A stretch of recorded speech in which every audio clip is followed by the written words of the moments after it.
Hello super learners. तो हमने शुरू किया था क्लास 9 के साइंस से करंट इलेक्ट्रिसिटी ये चैप्टर, और आज हम इसका देखने वाले हैं लेक्चर नंबर 2, जिसमें हम सारी वो चीजें देखेंगे जो भी page number 34 to 38 page number तक है।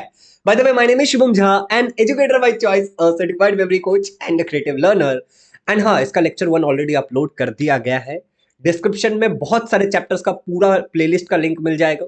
ऊपर के आई बटन में इसका लेक्चर 1 मिल जाएगा, तो आप उसको जाके देख सकते हो। बहुत सारे चैप्टर जो हमने पढ़े हैं वो है laws of motion, work and energy, reflection of light, energy flow in ecosystem, classification of आपका ये चैप्टर क्या है, classification of plant and measurement of matter. और अभी हम लोग ये चैप्टर कर रहे हैं करंट इलेक्ट्रिसिटी।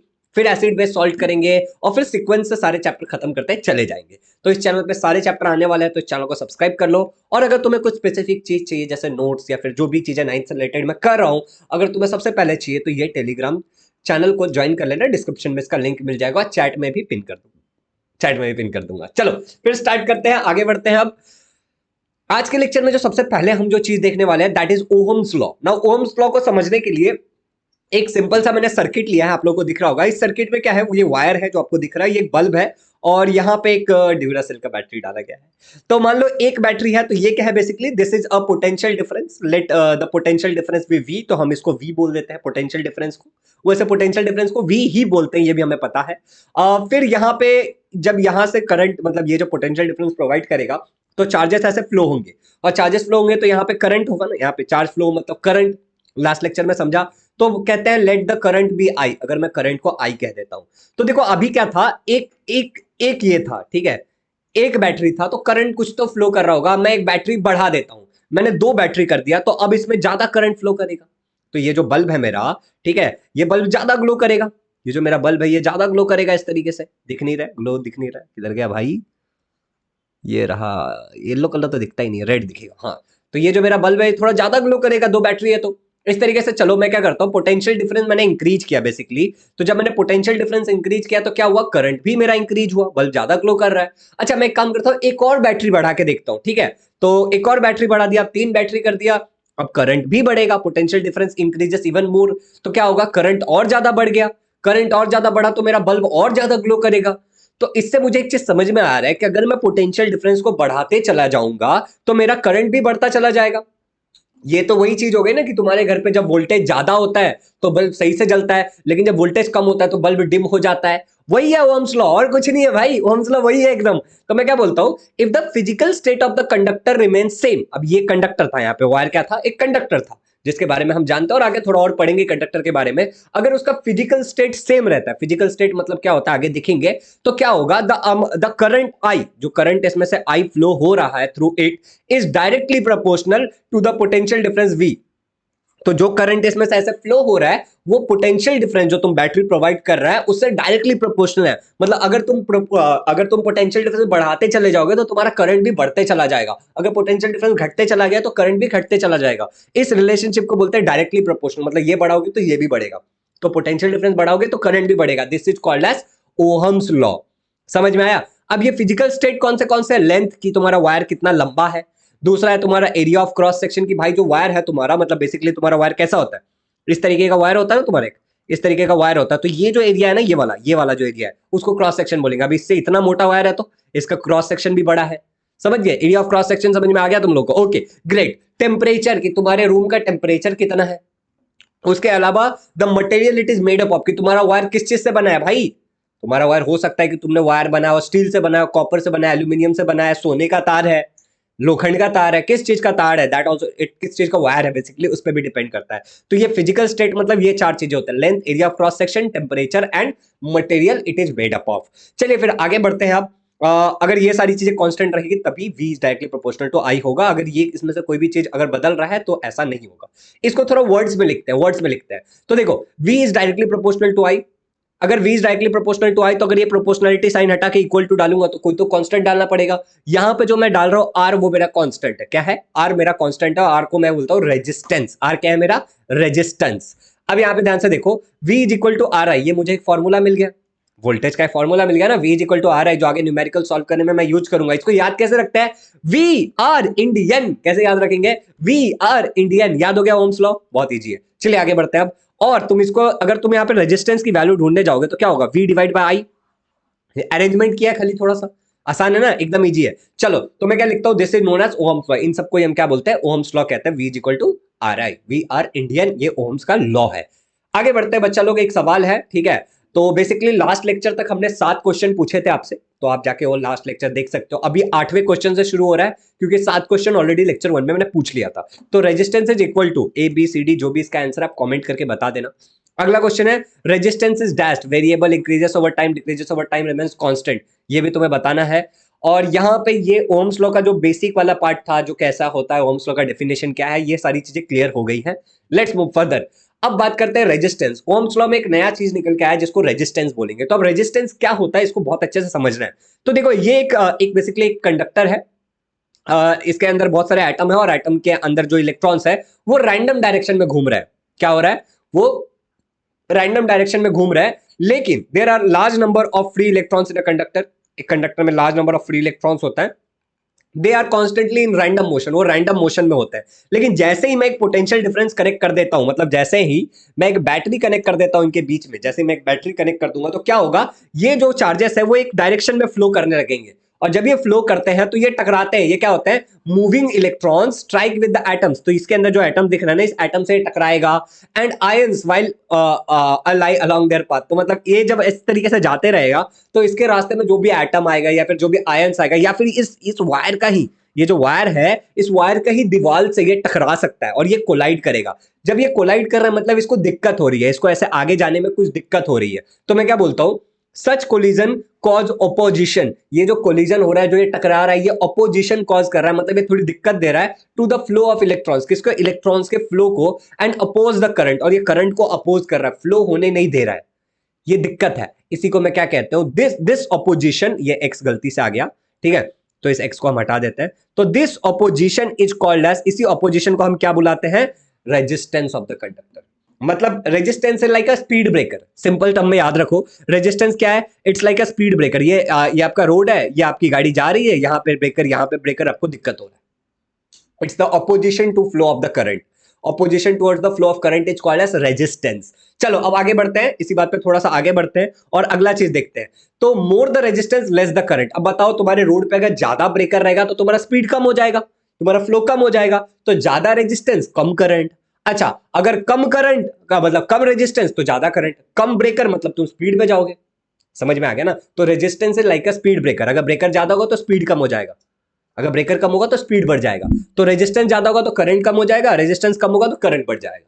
बहुत ही आसान है। चलिए आगे बढ़ते हैं। अब ऐसा unit of resistance R. Resistance को हम लोग आर से डिनोट करते हैं, ये तो तुमको पता ही है। और इसका ऐसा यूनिट क्या है, ओम, OHM, ओम, ठीक है, ओहम बोलते हैं इसको कुछ लोग, तो ओम। और ये जो सिंबल है, इसको ओम नहीं बोलते, ये सिंबल ओमेगा का सिंबल है। ये जो ऐसे जो सिंबल दिख रहा है ना तुमको, ये वाला, यहाँ पे देखो, ये वाला सिंबल, ये वाला जो तुम्हारा सिंबल है, ये ओमेगा का सिंबल है, ठीक है। और ये इसको पढ़ते ओहम है, पढ़ते क्या है इसको, ओहम पढ़ते हैं। और ये सिंबल किसका है, ओमेगा का है। तो ये भाई साहब है ना, सर जॉर्ज ओहम, इनके रेस्पेक्ट में ये दिया गया था। चलिए अब आगे बढ़ते हैं, नेक्स्ट पे चलते हैं। तो R is equal to V upon I, ये हमें पता है। तो बेसिकली क्या बोलूंगा मैं, एक ओहम क्या बोलूंगा मैं, एक ओहम, इसका यूनिट क्या है ओहम, इसका क्या है वोल्ट, और इसका क्या है एम्पियर। तो एक अगर यहां पे चाहिए तो कैसे आएगा, ये भी एक होना चाहिए, ये भी एक होना चाहिए। मतलब अगर 1 एम्पियर करंट फ्लो कर रहा है, जब मैंने पोटेंशियल डिफरेंस 1 वोल्ट का लगाया, तो जो रेजिस्टेंस जनरेट होगा उसको मैं क्या बोलूंगा, 1 ओम बोलूंगा। इसको वर्ड में कैसे लिखेंगे, if 1 ampere current flows through a conductor. अगर किसी कंडक्टर से 1 एम्पियर का करंट फ्लो हो रहा है, when 1 volt of potential difference is applied, तो जब उसके आसपास 1 वोल्ट का पोटेंशियल डिफरेंस अप्लाई किया गया है, then the resistance of the conductor is 1 ohm. तो उसमें रेजिस्टेंस कितना होगा, 1 ओहम। अच्छे से समझना है तो ऐसे समझो कि एक सर्किट है, ये देखो, ये तुम्हारा रेजिस्टेंस है, ठीक है, सर्किट का, ये तुम्हारा बैटरी है मान लो। अब ये बैटरी कितना है, 1 वोल्ट का बैटरी है। इसमें जो करंट फ्लो कर रहा है वो कितना है, 1 एम्पियर का करंट है। तो ये जो रेजिस्टेंस होगा इसको मैं बोलूंगा 1 ओहम, ठीक है, 1 ओहम का रेजिस्टेंस बोलूंगा फिर मैं इसको। सिंपल है, सारा वैल्यू एक ही है तब। चलो आगे बढ़ते हैं, इसी बात पे क्वेश्चन है तुम्हारे लिए। क्वेश्चन ये है कि more the resistance दैश is the current. ज्यादा स्पीड ब्रेकर होगा तो क्या होगा। चलो नाउ स्टूडेंट्स, एक कमाल का न्यूज मैं तुम लोग को देना चाहता हूँ लास्ट बैच में। ये जो है, लास्ट टाइम भी मैंने बताया था, आप क्लास 9 के स्टूडेंट्स हो, ठीक है, मैं थोड़ा हट जाता हूँ।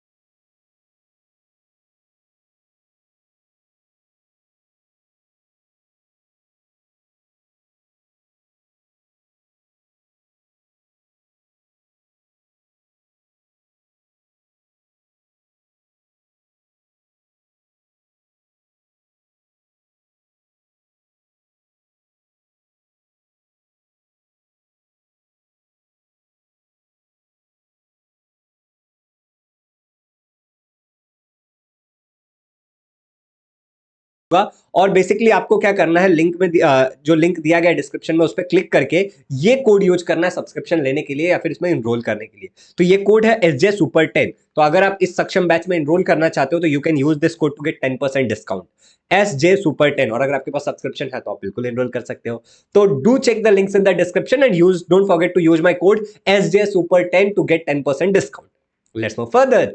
बच्चों काफी चीजें हमने समझा, ओहम्स लॉ समझा, रेजिस्टेंस भी समझ लिया। अब बात करते हैं कंडक्टर एंड इंसुलेटर की। अगर मैं रेजिस्टेंस के टर्म्स में बात करूं तो यहां पे देखते हैं हम कि क्या होता है। सबसे पहले मैं बात करता हूं डिफरेंस बात करते हैं। तो यहां पे मैं कंडक्टर्स के बारे में लिखूंगा, यहां पे मैं इंसुलेटर्स के बारे में लिखूंगा। तो देखो, दो substance which have very low resistance, वो ऐसी चीज है जिनका रेजिस्टेंस बहुत कम है, मतलब करंट को आराम से फ्लो होने देते हैं, आर कॉल्ड एज कंडक्टर। सही बात है ना, जिस चीज का रेजिस्टेंस कम होगा उसमें करंट आसानी से पास होगा तो उसको मैं कंडक्टर बुलाऊंगा। अच्छा, वो चीजें जिनका दो substance which have extremely high resistance are called as insulator. अब वो चीजें जिनके अंदर बहुत ज्यादा रेजिस्टेंस हो, करंट को फ्लो ही नहीं करने देते हैं, उसको मैं इंसुलेटर बुलाता हूं। अगला point, current can flow easily through such material. जो कंडक्टर होगा उसके अंदर से करंट बहुत आसानी से फ्लो कर पाएगा। अब जो इंसुलेटर होगा, current can not flow easily through such material, इसमें से करंट आसानी से फ्लो नहीं कर पाता है। अच्छा, नेक्स्ट पॉइंट देखो, they contain large number of free electrons. अगर करंट इसमें से फ्लो कर पा रहा है, इसके अंदर बहुत सारा फ्री इलेक्ट्रॉन होगा। तो यहां पे देखो, ये जो है तुम्हारे पास एक कंडक्टर है, इसमें बहुत सारा फ्री इलेक्ट्रॉन है। दे कंटेन लेस और प्रैक्टिकली नो फ्री इलेक्ट्रॉन, इसमें बहुत कम होगा, बहुत ही कम होगा, बहुत ही कम, या फिर बिल्कुल भी नहीं होगा free electron. This was all about insulator. Examples लेते हैं। Conductors are metal. नॉर्मली ये क्या होता है, मेटल होता है, जैसे कि कॉपर का वायर, एल्यूमिनियम का वायर। इंसुलेटर जो होता है तुम्हारा, ये मोस्टली नॉन मेटल होता है, जैसे कि वुड, प्लास्टिक, रबर, ये सारी चीजें तुम्हारी क्या होती है, इंसुलेटर्स होती है। तो कंडक्टर और इंसुलेटर का डिफरेंस बिटवीन लिख लेना, क्योंकि एग्जाम में पूछा जा सकता है। आगे बढ़ते हैं क्वेश्चंस तुम्हारे लिए। Which of the following is not a good conductor, copper, zinc, would, aluminium? जल्दी बताओ कमेंट करके। हाँ, ओके। तो यहां तक हमने कंडक्टर और इंसुलेटर को भी अच्छे से समझ लिया। अब बात करते हैं फैक्टर्स अफेक्टिंग द रेजिस्टेंस। तो इसको तुम्हारे बुक में पढ़ोगे, रेजिस्टेंस एंड स्पेसिफिक रेजिस्टेंस, ऐसा ही करके एक है ना, रेजिस्टिविटी वाला टर्म, तो वही है तुम्हारा resistance, specific resistance and resistivity, वो वाला टॉपिक है ये, फैक्टर्स अफेक्टिंग द रेजिस्टेंस। तो देखो, हमने पढ़ा था लेंथ अफेक्ट करता है, एरिया ऑफ क्रॉस सेक्शन करता है, मटेरियल करता है और टेम्परेचर करता है। अब देखो, तुम समझो, मान लेते हैं कि तुम्हारा टेम्परेचर कांस्टेंट है, assume that the temperature is constant, ऐसा मान लेते हैं। अब लेंथ की बात करते हैं, तो मान लो छोटा वायर है, छोटा वायर है, तो इसमें क्या होगा, मतलब रोड छोटा है, ऐसा मानो रोड छोटा है, तो इसमें ब्रेकर भी कम होंगे। अच्छा, लेकिन अब लेस लेंथ, लेस एटम, कम एटम होंगे, ठीक है। अच्छा, तो ये क्या बोलूंगा, resistance is directly proportional to length. अब मान लो कि बड़ा वायर है, मतलब इसका मतलब बड़ा रोड है एक तरीके से, तो इसमें ब्रेकर भी ज्यादा होगा कंपैरेटिवली। तो मोर लेंथ, मोर एटम्स, तो मोर एटम मतलब मोर इलेक्ट्रॉन, तो मोर कोलिजन। समझ में आया तुम लोग को? ठीक है, तो अभी इसको कैसे समझना है तुम्हें, ये वाला जो टर्म है ना, इसको तुम कैसे समझोगे, resistance is directly proportional to length. मान लो कि 1 किलोमीटर के रोड में 2 ब्रेकर आता है, ठीक है। तो अगर मेरा 2 किलोमीटर का रोड है तो 4 ब्रेकर आएगा, तो लेंथ अगर बढ़ेगा तो रेजिस्टेंस भी बढ़ जाएगा, सिंपल। चलो, अब इसी तरीके से अगला जो पॉइंट है वो बोलते हैं एरिया ऑफ क्रॉस सेक्शन। अगला पॉइंट कौन सा है तुम्हारा, कि एरिया ऑफ क्रॉस सेक्शन। तो एरिया ऑफ क्रॉस सेक्शन मतलब तो तुम लोगों को पता ही है ना, कि वायर का मुंह कितना बड़ा है। तो ये तुम्हारा वायर है मान लो, तो ये वाला जो पार्ट होता है ना, ये वाला, इसको बोलते हैं एरिया ऑफ क्रॉस सेक्शन। तो मान लो एक छोटा वायर है, इसका एरिया ऑफ क्रॉस सेक्शन कम है, इसका ज्यादा है। एक इतना बड़ा वायर है, इसका एरिया ऑफ क्रॉस सेक्शन सबसे ज्यादा है। तो एरिया ऑफ क्रॉस सेक्शन से ना इनवर्सली प्रोपोर्शनल होता है। तो इनवर्सली प्रोपोर्शनल का मतलब क्या होता है, कि अगर तुम्हारा एरिया ऑफ क्रॉस सेक्शन, यहाँ पे लिख के दिखाता हूं मैं तुमको, देखो, कि अगर तुम्हारा एरिया ऑफ क्रॉस सेक्शन बढ़ेगा तो रेजिस्टेंस घट जाएगा, मतलब ये बड़े वाले वायर का बहुत कम होगा। लेकिन जैसे जैसे घटते जाएगा, अगर एरिया ऑफ क्रॉस सेक्शन तुम्हारा घट रहा है तो रेजिस्टेंस बढ़ जाएगा। इनवर्सली प्रोपोर्शनल का मतलब ये होता है। तो जैसे जैसे, तो सबसे ज्यादा रेजिस्टेंस किसका होगा, इसका। इसको मैं बहुत सिंपल एग्जांपल से समझाता हूं, बीइंग इन महाराष्ट्र मैं आपको एक बहुत सिंपल एग्जांपल देता हूं। मान लो कि हमारी लोकल आई, लोकल का जो दरवाजा होता है इतना छोटा होता है, बहुत सारे लोग हैं, तो एक बार में 4 या 5 लोग घुस पा रहे हैं।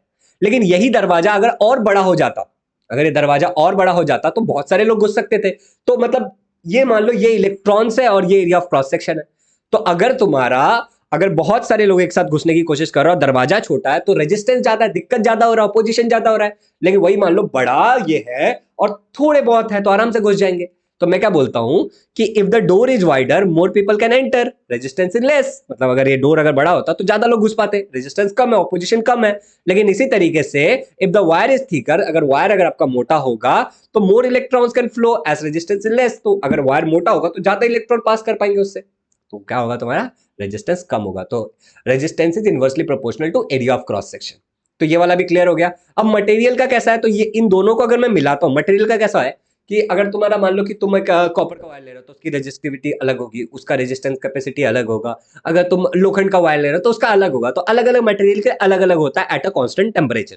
तो इन दोनों को अगर मैं साथ में लिखता हूं तो मैं क्या लिखूंगा कि resistance is proportional to L और डिवाइड बाय ए। इसको मैंने साथ में लिखा। अब मैं क्या करूंगा, ये प्रोपोर्शनलिटी साइन हटाऊंगा तो इक्वल टू डालूंगा मैं। जब इक्वल टू डालता हूं तो मैं यहां पे कांस्टेंट डालता हूं। ये पी जैसा जो दिख रहा है ना, इसको क्या बोलते हैं, this is a constant of proportionality and it is called as resistivity. इसी को क्या बोलते हैं, रेजिस्टिविटी। रेजिस्टिविटी का मतलब क्या होता है, किसी स्पेसिफिक चीज की रेजिस्टेंस। जैसे मान लो कि मेरे पास ये एक वायर है मान लो, तो इस वायर की रेजिस्टेंस ये होगी रेजिस्टिविटी। इस पर्टिकुलर वायर की रेजिस्टेंस रेजिस्टिविटी। तो किसी स्पेसिफिक मटेरियल की जब तुम रेजिस्टेंस की बात करते हो दैट इज रेजिस्टिविटी सिंपली। चलो अब आगे बढ़ते हैं। Depends on the material of wire. ये किस पे डिपेंड करता है कि कौन सा वायर है, इसका वायर है, इसका वायर है, किसका वायर है, मटेरियल पे डिपेंड करता है। चलो SI unit of resistivity is ohm metre. Ohm metre कैसे आता है बात करेंगे हम लोग। तो देखो resistance is equal to P L upon A. ये तुम्हारा कांस्टेंट है ना। अगर मुझे इसको मैं रेजिस्टिविटी बोलता हूं तो इसकी अगर मुझे वैल्यू निकालनी है तो कैसे निकालूंगा मैं, तो मैं थोड़ा पहले करके दिखाता हूं। ये इधर है, इक्वल टू डालता हूं मैं, इधर आर था, ये नीचे डिवाइड में है तो इधर जाके मल्टीप्लाई में हो जाएगा, और ये ऊपर मल्टीप्लाई में तो नीचे डिवाइड में हो जाएगा। तो P इज इक्वल टू, ये P बोल देते हैं इसको अभी के लिए हम, ये रो है उसे, इसको पढ़ा क्या जाता है, रो पढ़ा जाता है।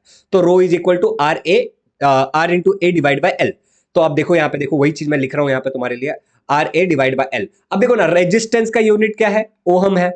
एरिया का क्या होता है, मीटर स्क्वायर, एरिया मतलब मीटर स्क्वायर, और लेंथ का क्या होता है, मीटर। तो ये मीटर कैंसिल, ये स्क्वायर कैंसिल, तो ओहम मीटर आया। क्या आया, ओहम मीटर आया तुम्हारा। सिंपल है ना, एकदम सिंपल है। चलो नेक्स्ट करते हैं। Resistivity is a specific property of a material. तो रेजिस्टिविटी अलग अलग मटेरियल पे डिपेंड करता है। Different materials are different resistivity. तो अलग अलग मटेरियल का अलग अलग रेजिस्टिविटी होगा। जैसे कॉपर की रेजिस्टिविटी की वैल्यू ये है 1.7 इंटू 10⁻⁻⁸ ओहम मीटर। निक्रोम का कुछ अलग है 1.1, कंपेरेटिवली क्या है, थोड़ा कम है। समझ में आ रहा है। तो अलग अलग मटेरियल के लिए रेजिस्टिविटी अलग अलग हो सकता है, ये हमें याद रखना है। अब देखो यहाँ पे कुछ क्वेश्चन है। Question 12, dash depends only on the material of conductor. कौन सी चीज खाली मटेरियल ऑफ द कंडक्टर पे डिपेंड करती है, रेजिस्टेंस, वोल्टेज, करंट, रेजिस्टिविटी। तो मैं बताना है नीचे कमेंट करके। ओके नेक्स्ट क्वेश्चन है 13 question, dash is inversely proportional to area of cross section, resistance, voltage, charge, resistivity. तो मैं कमेंट करके बताना है। एंड यहाँ पे हमारा ये वाला भी चीज खत्म होता है। अब हम रेजिस्टेंस और रेजिस्टिविटी के बीच का एक डिफरेंस देखते हैं। तो देखो, the opposition to the flow of electron is called as resistance. अगर किसी भी चीज के फ्लो को ऑपोजिशन हो रहा है तो उसको हम क्या बोलते हैं, रेजिस्टेंस कहते हैं। ठीक है। Resistivity specific property of a material of a conductor. तो किसी कंडक्टर के मटेरियल की स्पेसिफिक प्रॉपर्टी है रेजिस्टिविटी। तो ये मतलब डिपेंड करता है, देखो रेजिस्टेंस सबके लिए है, रेजिस्टिविटी किसी के लिए स्पेसिफिक रेजिस्टेंस। तो रेजिस्टिविटी का मैं एक सिंपल सा वर्ड लिख देता हूं तुम्हारे आगे कि रेजिस्टिविटी मतलब होता है स्पेसिफिक, मतलब इस चीज का खास रेजिस्टेंस, स्पेसिफिक रेजिस्टेंस। ठीक है, ये याद रखना, किसी चीज की खास रेजिस्टेंस को हम बोलते हैं रेजिस्टिविटी। अगला देखो, the SI unit of resistance is ohm, and इसका क्या है, SI unit ohm metre. It depends on the temperature, length, area of cross section and material. It depends only on material. ये इन तीन चार चीजों पे डिपेंड करता है, ये खाली मटेरियल पे डिपेंड करता है। क्वेश्चन है question number 14, unit of resistivity is dash. Resistivity का यूनिट क्या है, ohm, rho, ohm metre, ohm divide by metre, क्या है तुम्हें बताना है। ठीक है, अभी यहां तक क्लियर है सारी चीजें। देखो अब कुछ सिंबल्स की बात करेंगे हम। तो जब तुम ऐसा कुछ देखते हो तो तुम्हारे मन में ख्याल आता होगा कि यार ये तो हॉस्पिटल है, प्लस का मतलब क्या होता है, हॉस्पिटल। तो इसी तरीके से इलेक्ट्रिसिटी में हम बहुत सारे सिंबल यूज करते हैं। जैसे कि ये जो सिंबल है तुम्हारा, ये सिंबल क्या है, बैटरी का, पॉजिटिव निगेटिव। इस तरीके से इसको मैं सेल बोलता हूं, ये सेल का सिंबल है। अगर ऐसा एक सिंबल दिख रहा है तो तुम्हें ये बैटरी का सिंबल है। ये किसका है, बैटरी का, मतलब बहुत सारी चीजों को, बहुत सारे सेल को एक दूसरे के साथ कनेक्ट किया गया है। समझ रहे हो, बहुत सारे इसके कनेक्ट किया गया है, positive negative, positive negative, positive negative, मतलब 3 बैटरी है इसमें, 3 सेल है। अच्छा, इसी तरीके से अगर आप की और स्विचेस की बात करें तो ये एक प्लग की का सिंबल होता है, और ये क्या है, ऑन, मतलब यहां से यहां तक करंट जा रहा है। ये क्या है, ऑफ प्लग की, ये ऑफ है। तो अगर ये बंद है, ये वाला ऐसे बंद दिखा रहा है तो ये ऑन होगा। अगर ये ओपन है, ये खुला हुआ है, तो ये ऑफ होगा। ये सिंबल्स याद रखना है। अच्छा, टैप की, ये इस पे टच कर रहा है, मतलब यहां से करंट ऐसे जाएगा, तो ये क्या है, ऑन है। अच्छा, ये टैप की अगर यहाँ पे टच नहीं कर रहा है, मतलब यहां से करंट यहाँ पे जा नहीं पाएगा, तो ये ऑफ है, तो इसको टैप की बोलते हैं। सिमिलरली यहाँ पे देखो, ये तुम्हारा करंट ऐसा आ रहा है, उसकी वाट लग गई, रेजिस्टेंस। ठीक है, ये रजिस्टर प्रोवाइड करता है रेजिस्टेंस। ऐसा तुमने किसी इलेक्ट्रॉनिक चीज के अंदर देखा होगा, तो ये रजिस्टर है तुम्हारा। सिंपली ये जो है तुम्हारा, ये तुम्हारा वेरिएबल रेजिस्टेंस है। वेरिएबल रेजिस्टेंस मतलब क्या होता है, वो चीज जिसमें रेजिस्टेंस को वैरी करा जा सकता है। सिंपल सा एग्जांपल लेते हैं, पंखा। तुम्हारे घर का जो पंखा है वो पंखे में क्या होता है, कैपेसिटर होता है। जब तुम कैपेसिटर को ऐसा, मतलब जो तुम्हारा रेगुलेटर होता है बेसिकली, रेगुलेटर को जब तुम ऐसा कम करते हो तो पंखा स्लो हो जाता है, जब बढ़ाते हो तो पंखा फास्ट हो जाता है। तो इसका मतलब क्या है कि जब तुमने उसकी वैल्यू को कम की तो तुमने रेजिस्टेंस को बढ़ा दिया, वैरी किया, रेजिस्टेंस को बढ़ा दिया, तो क्या हो गया, स्पीड कम हो गया क्योंकि करंट कम जा रहा है। इसी तरीके से अगर तुमने उसके स्पीड को बढ़ाया मतलब क्या हुआ, तुमने रेजिस्टेंस को कम कर दिया, तो अब करंट ज्यादा जा रहा है तो उसकी स्पीड बढ़ गई पंखे की। तो it is called as variable resistance, की रेजिस्टेंस की वैल्यू चेंज हो रही है हर बार।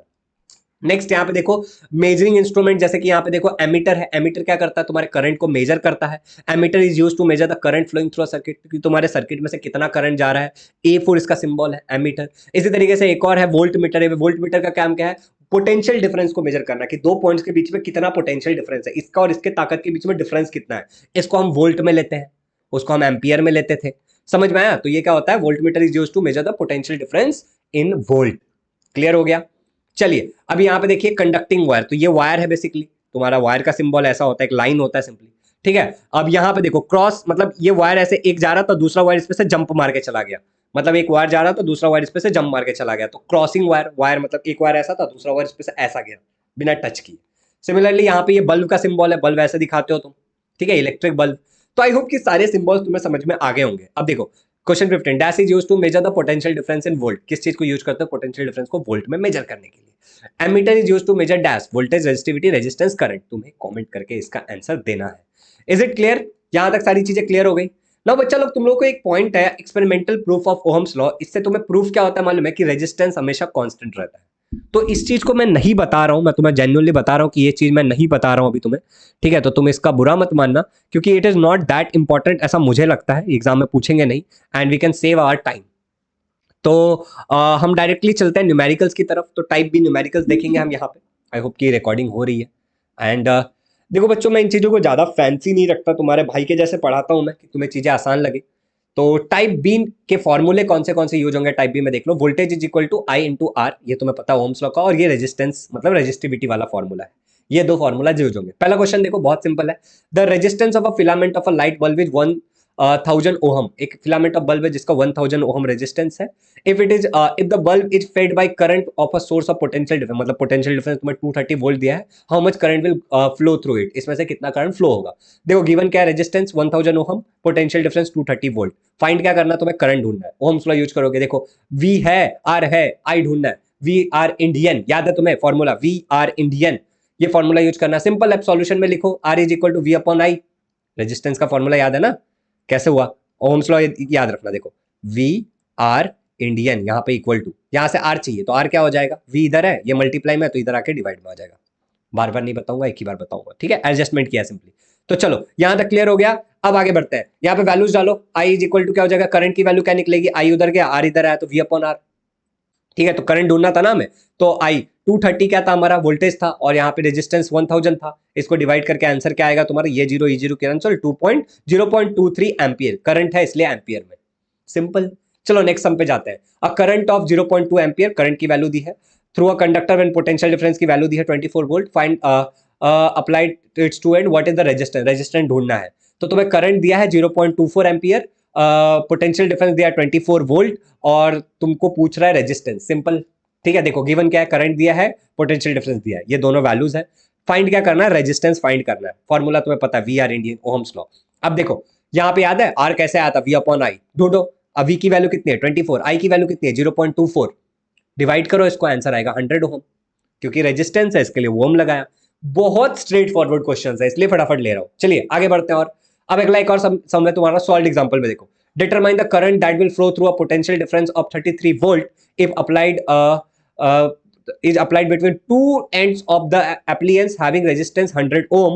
If the same current flow through the appliance having resistance 500 ohm, how much potential difference should be applied across its two end? यहाँ पे दो cases दिया है, सिंपल बात है, दो केसेस है। तो पहले देखो गिवन में क्या लिखते हैं, पहला पोटेंशियल डिफरेंस कितना दिया तुम्हें, यहाँ पे देखो, मैं थोड़ा मार्क भी करता हूं तो तुम्हें समझ में आएगा। यहाँ पे देखो, पहला तुम्हें दिया पोटेंशियल डिफरेंस 33 वोल्ट। दूसरा तुम्हें रेजिस्टेंस यहाँ पे कितना दिया, इस वाले केस में तुम्हें रेजिस्टेंस दिया है 110 ओम का। आगे बढ़ते हैं। उसके बाद तुम्हें दूसरा रेजिस्टेंस दिया है तुम्हें यहाँ पे 500 ओम का, और तुम्हें पूछ रहा है कि इस वाले केस में कितना करंट फ्लो होगा, ठीक है। तो भाई द वे कितना करंट फ्लो होगा, सिंपल दो केसेस है। अब देखते हैं, फाइंड करते हैं, ठीक है। तो पोटेंशियल डिफरेंस भी तुम्हें ढूंढना है, V2 भी ढूंढना है कि इस वाले केस में पोटेंशियल डिफरेंस भी कितना होगा। चलिए फॉर्मूला यही रहेगा ओम्स लॉ का ही। मतलब बेसिकली तुम्हें दो केसेस दिए हैं, एक केस में तुम्हें पोटेंशियल डिफरेंस दिया है और रेजिस्टेंस दिया है और तुम्हें करंट पूछा जा रहा है, दूसरे केस में तुम्हें ये दिया गया है और तुम्हें पूछा जा रहा है पोटेंशियल डिफरेंस और करंट कितना है। ठीक है, तो यही क्वेश्चन एक बार अच्छे से पढ़ लो, तुम्हें सारी चीजें क्लियर हो जाएंगी। सॉल्यूशन में डालो, पहले केस लेते हैं जिसमें तुम्हारा I = V1/R1, तो करंट ढूंढना था, तो V1 की वैल्यू थी 33 और रेजिस्टेंस की वैल्यू थी 110, तो तुम्हें करंट मिल गया 0.3 एम्पियर। 0.3 एम्पियर।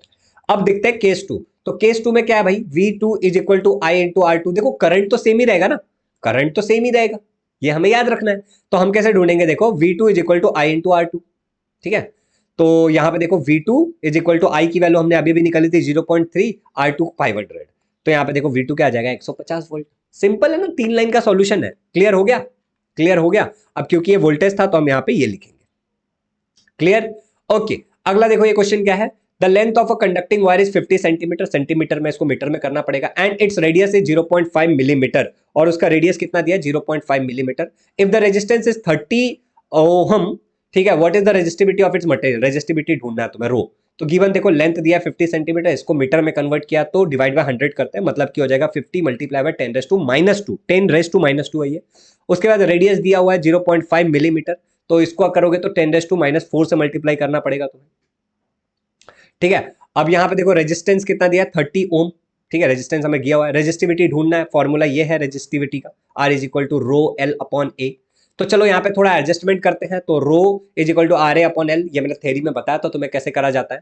तो अभी देखो रेजिस्टेंस एरिया मतलब क्या होता है πr², बेसिकली क्या था वो, सर्कल ही था ना, अगर एरिया ऑफ क्रॉस सेक्शन की बात करें तो वो सर्कल ही तो होता है, तो इसका फॉर्मूला क्या हो जाएगा πr²। तो ये एरिया का फॉर्मूला क्या हो जाता है πr², यहाँ पे डालना होता है तुम्हें, ये याद रखना है तुम्हें। चलो अब वैल्यूज डालते हैं, तो भाई रेजिस्टेंस की वैल्यू 30 थी, पाई की वैल्यू 3.4, रेडियस हमारा 5 × 10⁻⁴ था और उसका स्क्वायर तो वो कर दिया, और लेंथ की वैल्यू डाल दी 50 × 10⁻²। ये करने के बाद ये 30 एज इट इज, ये एज इट इज, ये 5 का स्क्वायर 25 और 10⁻⁴ मल्टीप्लाई बाय 2 10⁻⁸, और ये 50, ये एज इट इज लिखा है। अब आगे देखो, ये वही डेटा है, यहां पे क्या करेंगे, अब हम इसको इसके साथ मल्टीप्लाई कर लिया, तो यहां पे आंसर क्या आया 9.4 × 2, 9.4, 94.2, 9.4 नहीं है, 94.2 मल्टीप्लाई बाय 25 मल्टीप्लाई बाय 10⁻⁸, ये इधर इतना मल्टीप्लाई किया है, बाकी एज इट इज है। उसके बाद क्या किया, इसको इसके साथ मल्टीप्लाई किया, यहां देखो 25 1 जा 25, देखो यहाँ पे डिवाइड हुआ है बेसिकली, देखो 25 1 जा 25, 25 2 जा, ठीक है, तो ये डिवाइड किया गया है। तो जैसे मैंने डिवाइड किया तो यहाँ पे कुछ नहीं बचा, यहाँ पे 1 है, तो यहाँ पे ये 1 मतलब कुछ भी नहीं एक्चुअली, तो 94.2 × 10⁻⁸ डिवाइड बाय 2 × दिस। अब इसको भी इससे डिवाइड किया जा सकता है, तो तुम्हारा जो आंसर आएगा वो आएगा 47.1 मल्टीप्लाई बाय 10⁻⁶, क्योंकि 8 में से 2 निकाल दोगे तो 6 बचेगा। Is it clear, is it clear? काफी सिंपल है, क्योंकि रेजिस्टिविटी था तो हमने ओहम मीटर लिखा। Okay, is it clear my dear students? चलो तो मुझे 1 सेकंड दे दो, बस 1 सेकेंड।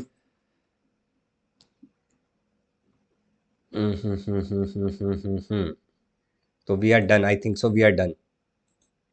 एक सम और बच गया, एक सम और बच गया, ये मैं तुम लोगों को होमवर्क देता हूँ, जिसका मैं सॉल्यूशन यहाँ पे पूरा दिखा देता हूँ। यही चीज है, लेंथ दिया है तुम्हें किलोमीटर में, इसको मीटर में कन्वर्ट किया, रेडियस मिलीमीटर में दिया, इसको मीटर में कन्वर्ट किया, रेजिस्टेंस ढूंढना है, ये सिंपल है, वैल्यूज डालो और निकाल लो।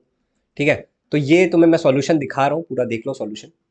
ओके, और ये रहा, ओके, ये रहा इसका आंसर। तो ये वाला जो सम है, आई थिंक ये जो सम है, और इस चैप्टर के जितने भी सम्स हैं उनके मैं अलग से वीडियो बनाऊंगा, क्योंकि 10th में भी इलेक्ट्रिसिटी है, तो मैं एक अलग से भी वीडियो बनाऊंगा ओनली ऑन न्यूमेरिकल, जिसमें मैं सॉल्व कर करके बताऊंगा अपने हाथों से।